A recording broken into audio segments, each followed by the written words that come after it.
Magandang araw ho sa inyong lahat, mga kapatid. JDB po ang inyong abang lingkod.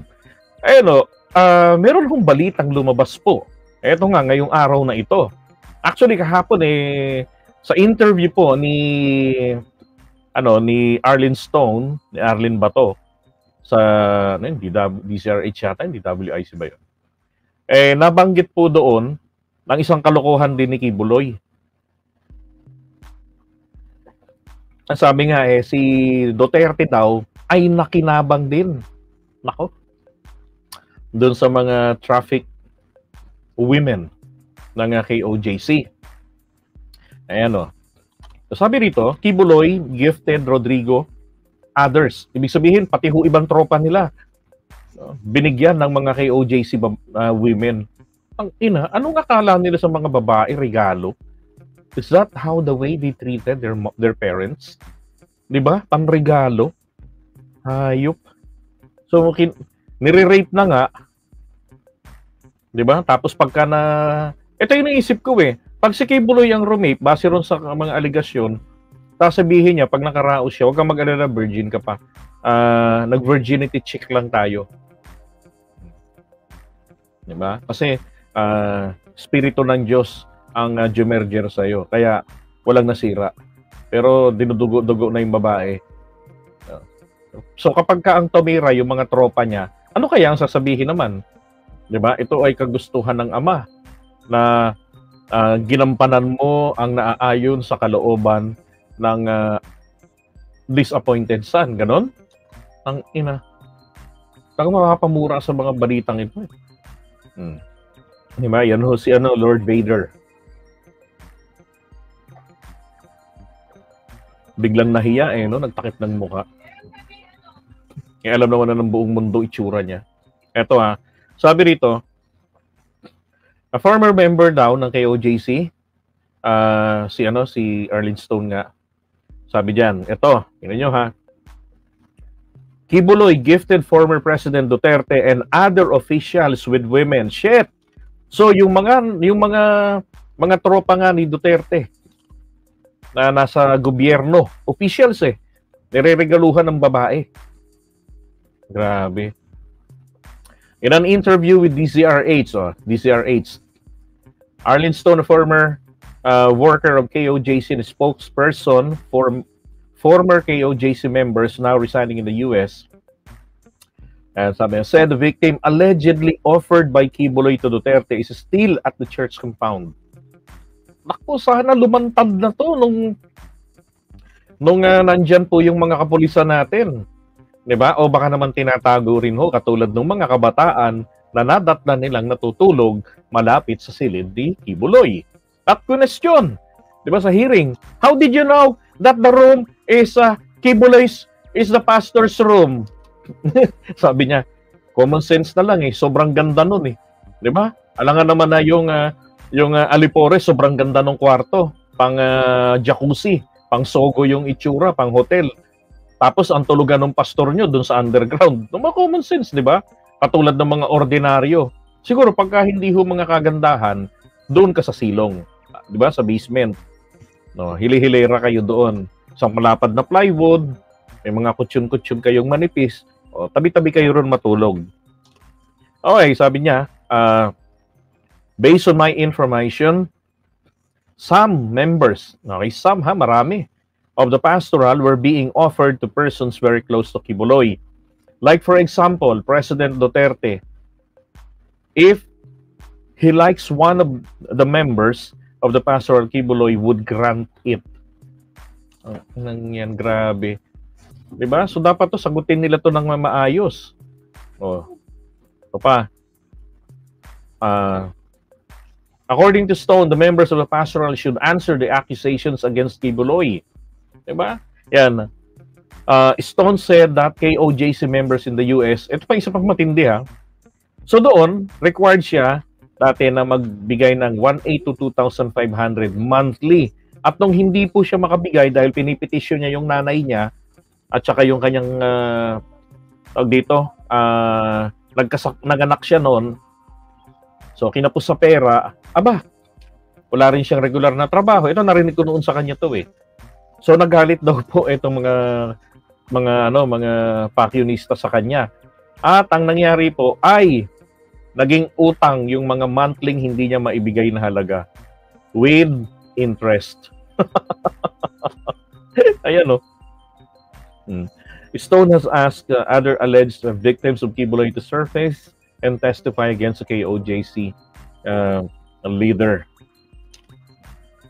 So, nakakaawa yung mga babae. Ganun-ganun lang. Alam nyo, naalala ko lang din yung isang bishop na nakakwentuhan ko dyan na kaibigan niya talaga yon. Na I don't know kung buhay pa tong bishop na to. Pentecostal din to, yung lugar na pinanggalingan ni Kibuloy.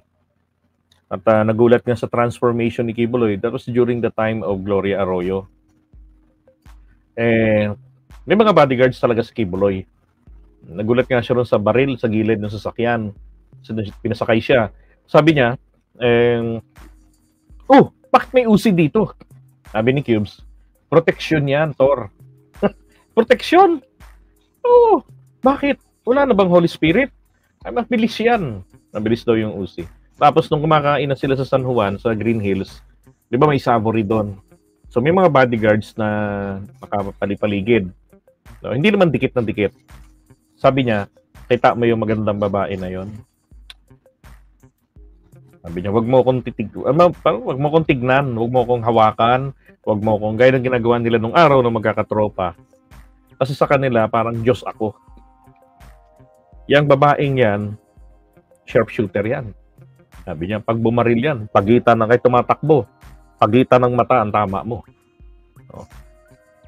Tapos may nabanggit din siya na nabanggit na ibang mga kalokohan niya ni Kibuloy. Kaya nga nung lumitaw po yung istorya na ito, nakukumpirma yung kailan ko pa yun napakinggan, late 90s pa. Estudyante pa ako noon. O siguro mga early 2000, ganun. Naririnig ko yan noon. Grabe. So, eto hindi naman rin ito mahirap na mapaniwalaan Kasi isipin mo yung kahiligan ni Duterte sa babae. Di ba? O tingnan nyo na lang yung sa sinabi ni Montulfo. Again, si Montulfo. Di ba? Sinabi niya, syota ni Duterte si Ruina Garma. Na napaka-special kay Duterte pero nagtatanggi-tanggi ngayon. Tapos naging instrumento niya o nagamit ni Duterte itong si Garma sa kanyang EGK activities. Di ba? Grabe, sinota.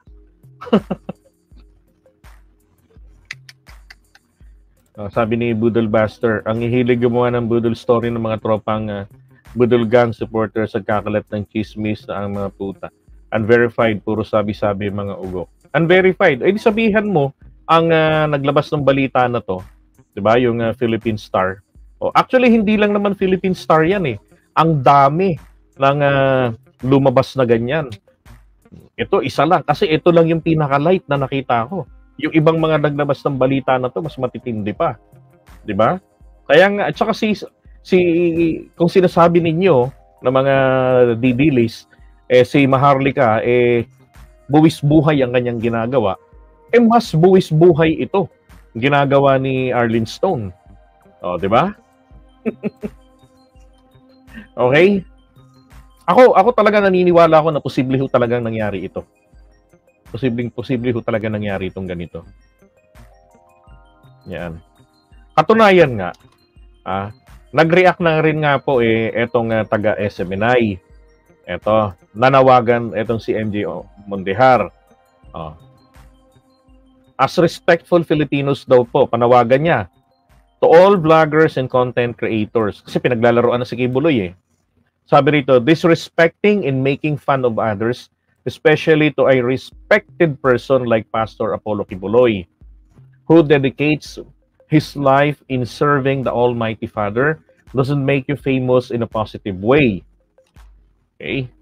It's deeply disappointing to see a person of faith and leadership being mocked for entertainment purposes. Alam niyo, marami naman tayong mga religious leader na kontra sa gobyerno, 'di ba? Like in the person of Cardinal Sin, si Pastor Eddie Villanueva, 'di ba? Marami pang iba. Pero hindi naman, they never end up with this kind of mess. Wala kang mabalitaan na may ginawang ganito sa mga kababaihan. Basta't doon lang sila sa issue na tinututulan nila yung ginagawa ng gobyerno mula pa nung panahon ni Marcos, like dito kay Eddie Villanueva. Yung iba, yung mga pare na tumututol, iba nag-NPA, di ba? Pero hindi yung ganito na may nasangkot na nababalita na may ginalaw na babae, iniregalong babae, di ba? Merong humaharap sa korte ngayon, ito nga si Amanda. Paano ngayon to? Yung mga taga ibang bansa, yung taga Ukraine, yung sampang ibang bansa yun, yung mga nagpatotoo nun sa Senado. Pag humarap pa yung mga yon, pinupondohan niya na magbalik dito sa Pilipinas at mag-testify o magsampa pa ng separate cases. Naku, wala na ho talagang labas-labas sa kulungan to si Kibuloy. So congratulations na sa bagong may-ari ng KOJC. 'Di ba? Siya lang yung ganito eh. So para sa Pilipinas, ito nga yung tanong ko yung nakaraan eh. Ito po bang si Senior Aguila?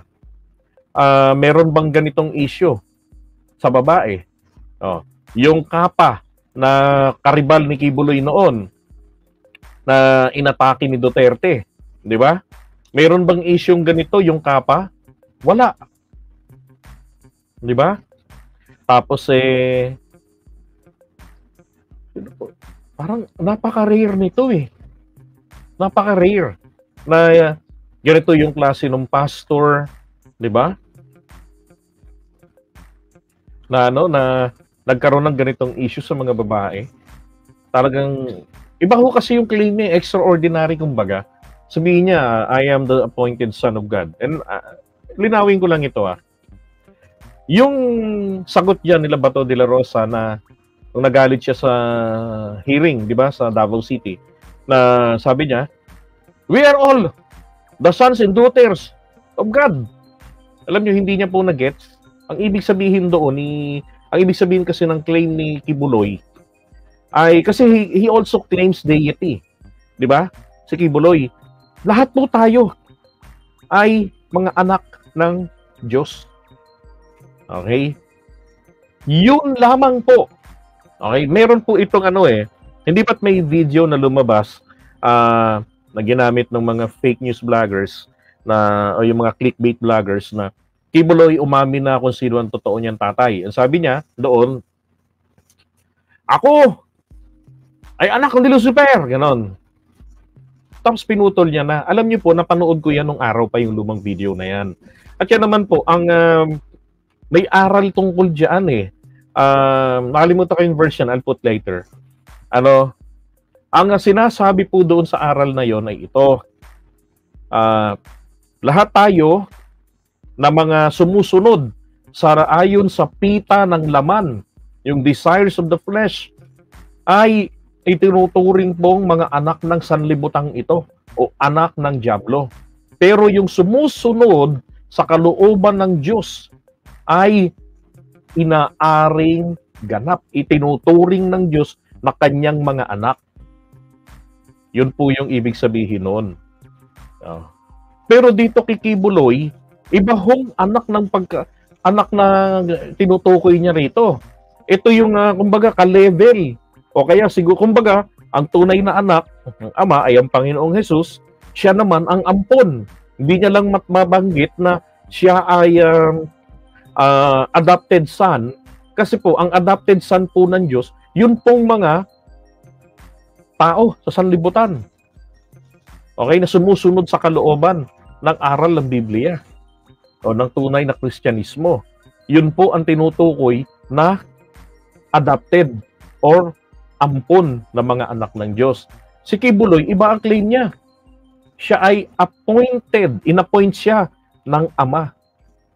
So kung ang Panginoong Hesus ay nilikha ng Ama, siya naman, mas matindi. Inappoint lang. Di ba?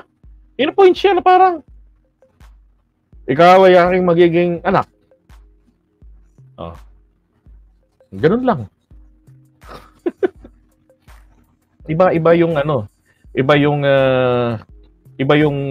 religion, kumbaga, iba yung pagka-Christianism, yung doctrine of Christianism nito ni Kibuloy. Yun ang problema. Hindi siya totoong Kristiyano. Kapag kalihis ka sa aral ng Biblia, hindi ka totoong Kristiyano. Okay? Ay, nako.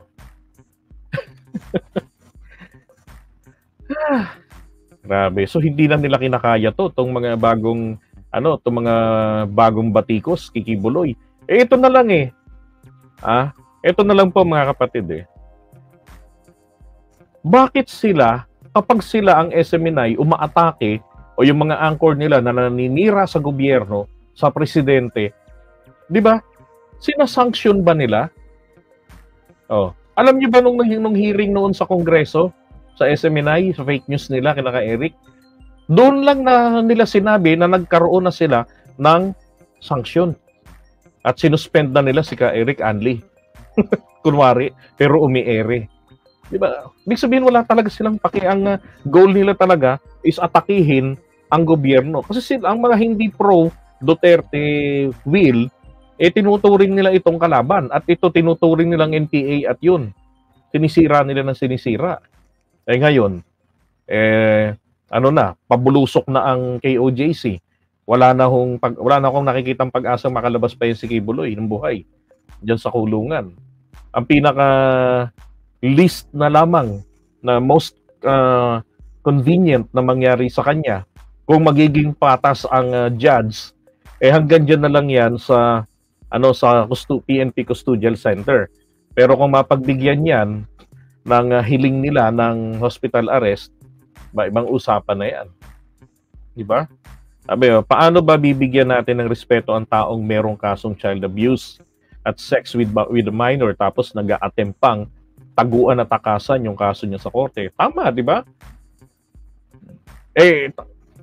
In short, paano nating irerespeto yung matandang walang respeto sa mga kababaihan, sa mga batang babae, sa batas ng Pilipinas?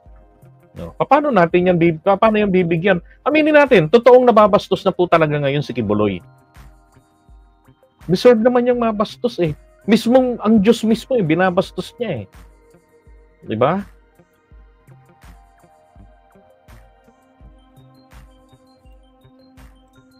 Okay, so iwan na muna natin ito. Yan, correct. Binastos niya yung Kristyanismo. Saka bakit may underground? Ang may underground yung mga gumagawa ng hindi maganda. Hindi, baka feeling niya, magunawang mundo. Tatago siya ron. O kaya may nuclear attack, ganun. Tama kayo. Bakit may underground? Pero tinatanggi nila, wala naman daw underground.